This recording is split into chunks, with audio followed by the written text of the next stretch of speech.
America ಸಂಯುಕ್ತ ಸಂಸ್ಥಾನಗಳು ಯುರೋಪಿನ ಕೈಗಾರಿಕೆಯನ್ನು ಹತ್ಯೆ ಮಾಡುತ್ತಿದೆ.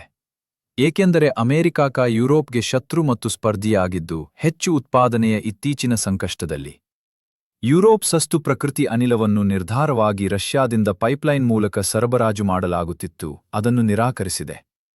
ರಷ್ಯಾದ ಹಂಚಿಕೆಯನ್ನು ಅಮೆರಿಕ ಬದಲಾಯಿಸಿದೆ.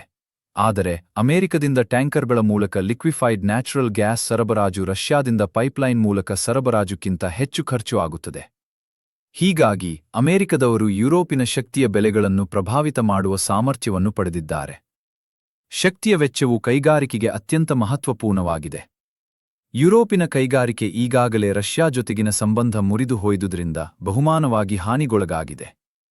ಭವಿಷ್ಯದಲ್ಲಿ ಅಮೆರಿಕದವರು ಶಕ್ತಿಯ ಬೆಲೆಗಳನ್ನು ನಿಯಂತ್ರಿಸಿ ಯುರೋಪಿನ ಕೈಗಾರಿಕೆಯನ್ನು ಕಡಿಮೆ ಮಾಡುವಂತೆ ಮುಂದುವರಿಯುತ್ತಾರೆ.